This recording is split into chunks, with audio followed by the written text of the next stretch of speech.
Hi welcome back to my channel. ఈరోజు కథ 7 అడుగులు 1వ భాగాన్ని వినేద్దాం. నువ్వు ఎవరినైనా ప్రేమిస్తుంటే చెప్పు, మేము తనతోనే మీ పెళ్లి చేస్తాం. అలా ఏమీ లేదు. మరి ఏం మాయరోగం తనని పెళ్లి చేసుకోవడానికి? నాకు తను నచ్చదు నాన్న. అదే ఎందుకురా? ఏమో నాకు తెలీదు. నేను చెప్పనా ఎందుకో? తను నీకన్నా బాగా చదువుతుంది, ఎక్కువ సంపాదిస్తుంది, నీకన్నా పెద్ద కంపెనీలో ఉద్యోగం చేస్తుంది. అందుకే నీకు నచ్చదు కదా? అదేం లేదు నాన్న. మరి అది ఎందుకు నచ్చలేదో చెప్పు. ఒక్క కారణం. నీకు తను నచ్చలేదేమో, కానీ మాకు నచ్చింది. నా ఇంటికి కోడలు నా మేనకోడలే కావాలని నేనే అనుకుంటున్నాను. శనివారం తెల్లవారుజామున 4 గంటలకు పెళ్లి. అప్పటికి నువ్వు వస్తే పెళ్లి కొడుకులా పీటల మీద కూర్చొని తాళి కడతావు. లేకపోతే నా కొడుకులా వచ్చి నాకు మీ అమ్మకి తలకొరి పెడతావు. ఏ పని చేస్తావో నిర్ణయించుకో నువ్వే అని. నేను వెళ్ళొస్తాను. ఆయన అలా వెళ్ళగానే అప్పటి వరకు రూమ్లో ఉన్న స్నేహ బయటకు వస్తుంది. ఏంటి చరణ్, మీ డాడీ పెళ్ళిని ఏదో అంటున్నారు అంటూ టేబుల్ మీద ఉన్న పెళ్లి కార్డు తీసుకుని, ఎవరిది పెళ్ళి అంటుంది. నాదే. వాట్? అవును. స్నేహ నవ్వుతూ, సీరియస్లీ నీదేనా పెళ్ళి? అవును నాదే. నా అంత అదృష్టవంతులు ఎవరో ఉండరు, ఎందుకంటే నా పెళ్ళికి నేనే కార్డు తీసుకుంటున్నాను. రే, ఎందుకురా అంత ఫీల్ అవుతావు? అసలు విషయం ఏంటో చెప్పు. ఏం చెప్పాలి? స్వాతి అంటే నాకు నచ్చదు అని చెబుతున్నా వినకుండా దాంతో పెళ్లి ఫిక్స్ చేశారు. అయినా ఎందుకు నచ్చదురా? తను అందంగా ఉండదా? మిస్ ఇండియాలా ఉంటుంది. పోనీ చదువుకోలేదా? నా ఊర్లో నాతో పాటు కాదు కాదు నాకంటే ఎక్కువ చదువుకుని తనే. మరి పేదవారా? మా ఊర్లో ఉన్న సగం ఆస్తులు మా మామయ్యవే. ఆయన ఒక్కగానొక్క కూతురు తను. మరి ఇంకేంట్రా ప్రాబ్లం నీకు? ఎటు చూసినా తన అన్నిట్లో నీకు ఎక్కువగానే ఉందే. అదేనే నా ప్రాబ్లం. తన అన్నిట్లో నాకన్నా బెస్ట్గా ఉంటుంది. నీకొకటి తెలుసా? ఇంటర్లో నాకు ఫస్ట్ వచ్చి దానికి సెకండ్ ర్యాంక్ వస్తే అందరిలో పట్టుకుని అడిగారే మా నాన్న, ఏరా కాపీ రాసావా అని. అందుకే అది చదివే చోట అస్సలు చదవకూడదని, దానికి దగ్గరగా అస్సలు ఉండకూడదని, ఇంట్లో వాళ్ళకి దూరంగా ఉంటూ ఉద్యోగం వచ్చిన ఫ్యామిలీతో ఉండకుండా దూరంగా ఉండేది దానికోసమే. మరి అటువంటిది నా లైఫ్లోకి నా భారీగా వస్తానంటే ఎలా ఒప్పుకుంటాను చెప్పు? మరి ఏం చేస్తావు? అదే అర్థం కావడం లేదు. సర్లే కానీ నాకు ఆఫీస్ వర్క్ ఉంది. 1 వీక్ వైజాగ్ వెళ్తున్నానే. అదేంట్రస్ అదేంటి సడన్గా? ఆఫీస్ వర్క్ అంటే ఇలా సడన్గానే చెప్తారు, తెలుసు కదా నీకు. మరైతే పెళ్ళికి రావా నువ్వు? నీకంటే కార్డు ఇచ్చి పిలవనన్నారు. పిలవనన్న పిలిచారు, కానీ నన్ను ఎవరు పిలిచారు చెప్పు? ఏ ఏంటి నువ్వు ఎక్కిరిస్తున్నావు? అలా ఏం లేదురా, వస్తానులే. సరే వెళ్ళు. ఇంతకీ పెళ్ళికి నువ్వు వెళ్తున్నావా? వెళ్ళకపోతే ఎలా చెప్పు? అంటే కష్టంగా చేసుకుంటున్నావా? కాదు, మా నాన్న కోసమే చేసుకుంటున్నాను. ఆయన ఏదైనా ఒక్క విషయం అన్నారంటే అది జరిగి తీరాల్సిందే. అందుకే ఒప్పుకోక తప్పలేదు. బంధువుల అందరి మధ్యలో స్వాతి చరణ్ల వివాహం అంగరంగ వైభవంగా జరుగుతుంది. తర్వాత రోజు సత్యనారాయణ వ్రతం చేసి శోభనానికి ముహూర్తం పెట్టి ఇద్దరిని గదిలోకి పంపిస్తారు. స్వాతి రూమ్లోకి వచ్చేసరికి అప్పటి వరకు బాల్కనీలో ఉన్న చరణ్ రూమ్లోకి వస్తాడు.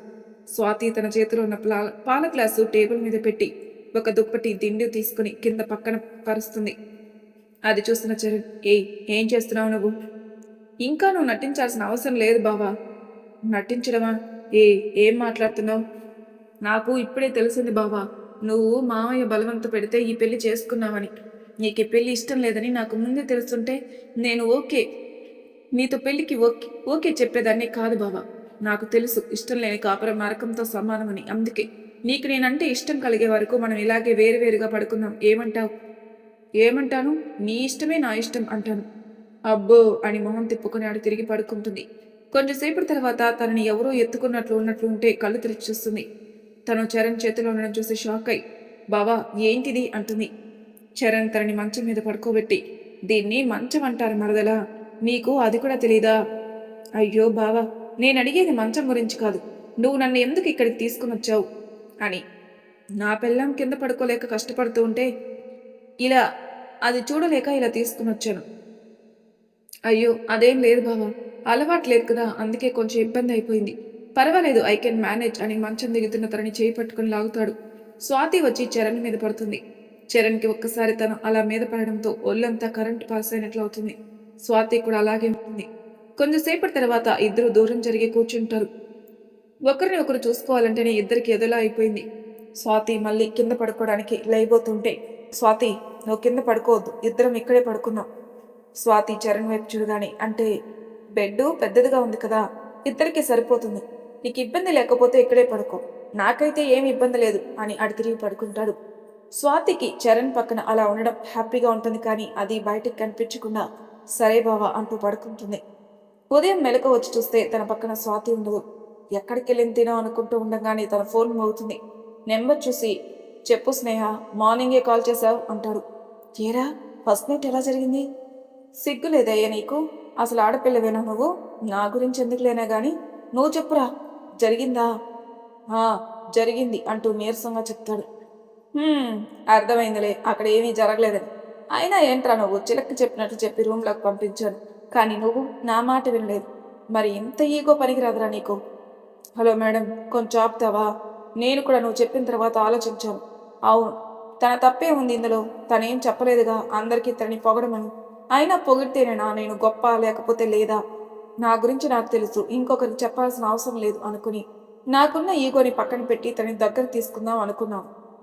మరి ఏమంట పాపం తనని దూరం పెట్టావు? తనకెవరో చెప్పారంట తనని నేను ఇష్టం లేకుండా పెళ్లి చేసుకున్నాను. అందుకే నీకు నాకు ప్రేమ పుట్టేంత వరకు మనం దూరంగా ఉందాం. అంటే నేను చెయ్యాలి చెప్పు? నువ్వు చెప్పొచ్చు కదరా తనంటే నీకు ఇష్టమని. ఎలా చెప్పాలి? ఇన్ని రోజులు హేట్ చేసి ఒక్కసారిగా ఇష్టం అంటే తను నమ్ముతుందా చెప్పు? అందుకే సైలెంట్గా ఉన్నాను. ఇప్పుడేం చేస్తావు? తనకెప్పుడు ప్రేమ పుట్టి మనం కలిసి బ్రతుకుదాం బావా అనేంత వరకు సైలెంట్గా ఉండడమే. అలా చేస్తే నువ్వు ముసలోడువైనా 3 రాత్రులు జరగవురా. నా మాట విని నేను చెప్పినట్లు చెయ్యి.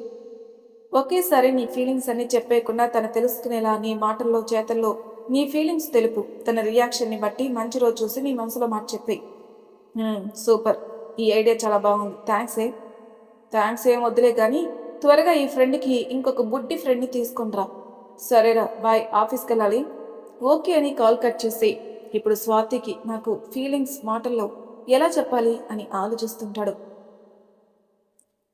అలా ఆలోచిస్తున్న చరణ్కి ఒక ఆలోచన వస్తుంది. నేను నోటితో కాకుండా నాకు చేతులతో తనంటే నాకు ఇష్టం అనేది చెప్తాను అనుకుంటూ ఎలా చెప్పాలబ్బా అని ఆలోచిస్తున్నాడు. అప్పుడే ఒరే రంగా, మనవడికి పెరట్లో స్నానానికి నీళ్లు పెట్టు, నలుగు పెట్టి స్నానం చేద్దాం అంటున్న నానమ్మ మాటలు వినపడగానే హై, ఐడియా వచ్చింది అనుకుంటూ నడుముకి టవల్ చుట్టుకొని పెరట్లోకి స్నానానికి వెళ్తాడు. ఇప్పుడు స్వాతి వస్తుంది, నాకు నలుగు పెట్టి స్నానం చేపిస్తుంది. అప్పుడు నేను స్నానం చేయకుండా తనని అల్లరి పెట్టి నా కౌగిల్లో బంధిస్తాను. ఇలా తనతో రొమాన్స్ చేస్తున్నట్లు కలలు కంటూ ఉంటాడు చరణ్. ఎప్పుడు పెరట్లో నలుగు పెట్టి స్నానం చేపిద్దామంటే అమ్మో నాకు సిగ్గు తల్లి, నేను రాను, నన్ను వదిలే అనే మనవడు ఈరోజు ఒక్కసారి పిలవగానే వచ్చాడే అనుకుంటూ మనవడి దగ్గరికి వెళ్తుంది. ఏరా, ఇది నువ్వేనా? ఎప్పుడైనా పండగలకి ఇక్కడ స్నానం చేపిస్తానంటే చేయను అనేటివి, ఇప్పుడేంటి పిలవంగానే వచ్చేసావు? అబ్బా నానమ్మ, నీ ఇంట్రాగ్రేషన్ ఆపి నా పెళ్ళాన్ని పిలువు, నలుగు పెట్టి స్నానం చేపిస్తుంది. స్వాతిని పిలవమన్నందుకు ఆవిడ వీళ్ళిద్దరూ సంతోషంగానే ఉన్నారని ఆనందపడిపోయి, అది ఎప్పుడన్నా ఈ టైంకి నిద్ర లేవడం నువ్వు చూసావరా చరణ్ అంటుంది. అంటే ఏంటి, అది ఇంకా నిద్ర లేవలేదా? మరి రూమ్లో లేదే? ఆవిడ మనవడి మాటలకి నవ్వుకుంటూ, నీకు తెలుసు కదరా, అది డాక్టర్ అని. ఎవరో రాత్రి వైద్యం కావాలని వస్తే వెళ్ళి తెల్లవారుజామునే వచ్చింది, నా రూమ్లో పడుకొనుంది. మరి నాతో ఒక్క మాట కూడా చెప్పలేదు. నాకు చెప్పి వెళ్ళిందిరా. మరి నాకు ఎవరు చేయిస్తారు స్నానం? రంగా ఉన్నాడు కదరా, వాడు చేయిస్తాడు నీకు స్నానం అంటూ అక్కడి నుండి వెళ్తుంది చరణ్ నానమ్మ. స్వాతి వస్తే తనతో రొమాన్స్ చేయొచ్చని ఆశపడిన చరణ్కి నిరాశ ఎదురవుతుంది. చరణ్ స్నానం చేసి వాళ్ళ నానమ్మ రూమ్లోకి వెళ్తాడు. అక్కడ చిన్నపిల్లల ముడుచుకొని పడుకొని ఉంటుంది స్వాతి. చలి పుడుతూ దుప్పటి కప్పుకోవాలని ఉన్నా లేవాలనిపించక అలాగే ముడుచుకొని పడుకొని ఉంటుంది. అది చూసిన తనకి దుప్పటి కప్పి క్యూట్గా ఉన్న తన మొహం చూస్తూ నుదిటి మీద చిన్న ముద్దిచ్చి అక్కడి నుండి వెళ్తాడు చరణ్. టిఫిన్ చేసి రూమ్లోకి వస్తాడు. ఎప్పుడు లేచిందో ఏమో స్వాతి స్నానం చేసి తల తుడుచుకుంటూ బాల్కనీలో ఉంటుంది. అప్పుడే స్నానం చేసిందేమో. తన ఒంటి మీద ఇంకా నీటి బిందువు అలాగే ఉండి ముత్యాల్లా మెరుస్తూ ఉంటాయి. ఒక పక్కకి జుట్టుని ఆనుకుని ఒక సైడ్కు వంగి తల తుడుచుకోవడం వలన నడుం వంపు క్లియర్గా కనిపిస్తూ ఊరిస్తూ ఉంది.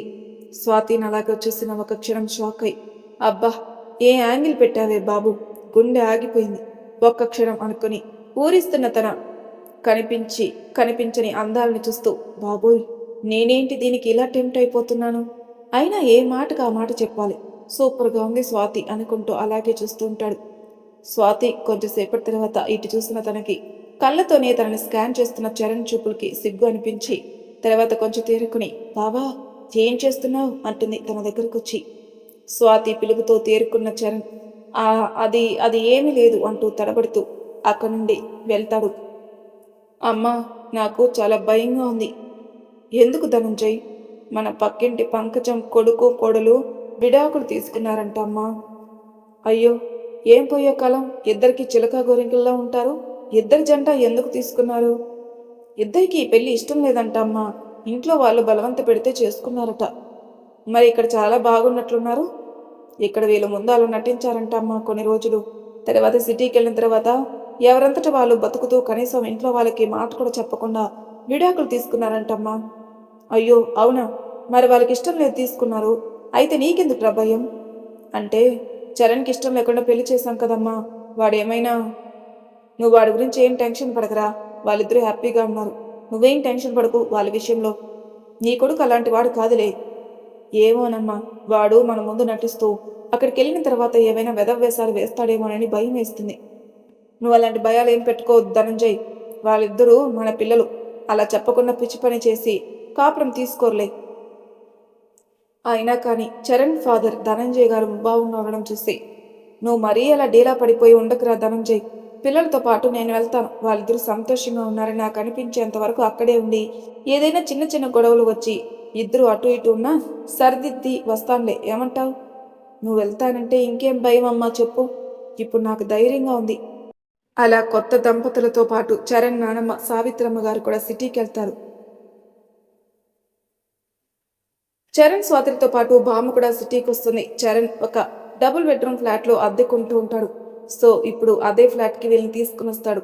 చరణ్ లాక్ ఓపెన్ చేసి ఇంట్లోకి అడుగు పెట్టంగానే చరణ్ స్వాతి ఇద్దరి మీద పూల వర్షం కురుస్తుంది. ఇద్దరు ఒక్కసారిగా షాక్ అవుతారు. ఇల్లంతా పరికించి చూస్తూ అడుగు ముందుకు వేయబోయేలోగా ఆగండి అంటూ అక్కడికి లోపల నుండి హారతి పట్టుకుని వస్తూ ఉంటుంది స్నేహ. హే, నువ్వెప్పుడొచ్చావు? కనీసం ఒక్క మాట కూడా చెప్పలేదు వచ్చినట్లు. నేను మార్నింగే వచ్చాను చరణ్. నీకు చెప్దామని ఉదయం కాల్ చేశాను, కానీ నీ ఫోన్ అంకుల్ లిఫ్ట్ చేసి నువ్వు ఇక్కడికి వస్తున్నట్లు చెప్పారు. మీరు సర్ప్రైజ్ చేద్దామని చెప్పలేదు. నా దగ్గర ఉన్న కీతో ఇంట్లోకి వచ్చి ఇక్కడంతా డెకరేషన్ చేసి నేను లోపలే ఉండి బయటికి వాళ్ళ కీతో లాక్ చేయించాను. అవును, ఎలా ఉంది నా సర్ప్రైజ్? సూపర్ తెలుసా. నేను అస్సలు అనుకోలేదని వీళ్ళిద్దరు మాట్లాడుకుంటూ ఉంటారు. బావా, ఎవరి అమ్మాయి? ఆ మాటకి అప్పుడు తల తిప్పి చూస్తారు ఇద్దరు.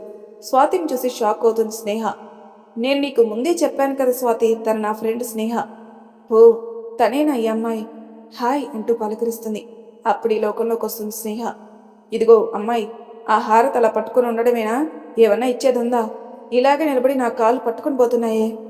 హా బామ్మ, ఇస్తాను అనేసి ఆ అయోమయంలోని ఇద్దరికి హారతిచ్చి బయటపడేసి వస్తుంది. ఈ అమ్మాయి ఆ అమ్మాయేనా, లేకపోతే నేను పొరపాటు పడుతున్నానా అంటూ ఇలాంటి పరిపరి విధాలుగా ఆలోచించి, లేదు తానే ఈ అమ్మాయి. అక్కడ ఒకడికి ఐ లవ్ యూ చెప్పి ఇక్కడ ఇంకొకరిని పెళ్లి చేసుకుంది. ఏం మనిషో ఏమో. ఇలాంటి అమ్మాయి నా స్నేహితుడి లైఫ్లో ఉండకూడదు. ఇలాంటి క్యారెక్టర్ లేని తను నా ఫ్రెండ్తో లైఫ్ లీడ్ చేయకూడదు. ఎలాగైనా ఈ అమ్మాయిని నా ఫ్రెండ్ లైఫ్ నుండి పంపించి తనకు మంచి అమ్మాయితో పెళ్లి చేస్తాను. వాడి పెళ్లికి వెళ్ళుంటే తనతో అసలు పెళ్ళి అయ్యేలా చేసేదాన్నే కాదు. ఇలా ఆలోచిస్తూ లోపలికి వస్తుంది. చరణ్, నీ రూమ్ ఎటువైపురా? అదిగో అదే. అమ్మ స్వాతి, నువ్వు ఆ రూమ్లోకి వెళ్ళు, నేను ఈ రూమ్లో ఉంటా అంటూ ఇంకొక రూమ్ వైపు వెళ్ళబోతుంది సావిత్రమ్మ. అయ్యో నానమ్మ, ఆ రూమ్ స్నేహాది. ఏంటి, మీ ఇద్దరు ఒకే ఇంట్లో ఉండేవాళ్ళ? హవ్వ, చూసే జనం ఏమనుకోవాలి అంటూ ఆశ్చర్యంగా బుగ్గలు నొక్కుంటుంది సావిత్రమ్మ. నానమ్మ అని చరణ్ సీరియస్గా చూసేసరికి, సర్లేరా, మీరు ఎటైనా చావండి, నాకెందుకు. ఇంతకీ నా రూమ్ ఎక్కడా? అయినా నానమ్మ, నీకు రూమ్ ఎందుకు? ఈ హాలు ఆ సోఫా సరిపోదు అంటే ఏంట్రా నువ్వనేది? నేను హాల్లో పడుకోవాలా? నన్ను హాల్లో పడుకోమని చెప్పడానికి ఎంత ధైర్యం రా నీకు? ఉన్న మాట చెప్పడానికి ధైర్యం ఎందుకే నానమ్మ? రేయ్ నిన్ను అని తన చేతి కర్రతో కొట్టబోతుంది. అప్పుడే అక్కడికి వచ్చిన స్నేహ, అయ్యో బామ్మ, ఎందుకు కొడుతున్నావు చరణ్ని? కొట్టాలనా ఇంకేమన్నానా? చూడు, నన్ను హాల్లో పడుకోమంటున్నాడు బాడవా. అయ్యో చరణ్, పెద్దవాళ్ళతో అలాగేనా మాట్లాడింది? బామ్మగారు, మీకు హాల్లో పడుకోవాల్సిన కర్మ ఏంటండి చెప్పు. ఈ మనవరాలు ఉన్నంత వరకు మీకు ఏ ఇబ్బంది లేదు. మీరు నా దగ్గరే పడుకోండి. వద్దు స్నేహ, నీకు ఇబ్బంది ఏమో. అసలే మా నాన్నమ్మ గురక పెడితే ఆ రోజు జాగరమే నీకు. రే నిన్ను. బామ్మ, తను అలాగే అంటాడులే కానీ వదిలేయండి. మీరు నాతో పాటు నా రూమ్లో ఉండండి. వద్దులే అమ్మాయి, నీకు ఇబ్బంది ఏమో. నాకు ఇబ్బంది ఏమీ లేదు బామ్మగారు. కొండంత అండగా మీరు నా దగ్గర నాకు తోడుగా ఉంటానంటే వద్దు అంటానా చెప్పండి అంటూ స్నేహ రూమ్లోకి తీసుకుని వెళ్తుంది బామ్మగారిని. స్నేహ అభిమానానికి బామ్మకి సంతోషం అనిపిస్తుంది. మరి తర్వాయి భాగంలో ఏం జరుగుతున్న నెక్స్ట్ తీసుకుందాం. అంతవరకు నా ఛానల్ సబ్స్క్రైబ్ చేయను. ప్లీజ్ సబ్స్క్రైబ్ చేసుకోండి, లైక్ చేసి షేర్ చేయండి, మీ అభిప్రాయాలు నాకు కామెంట్ రూపంలో తెలియజేయండి. Thank you for listening.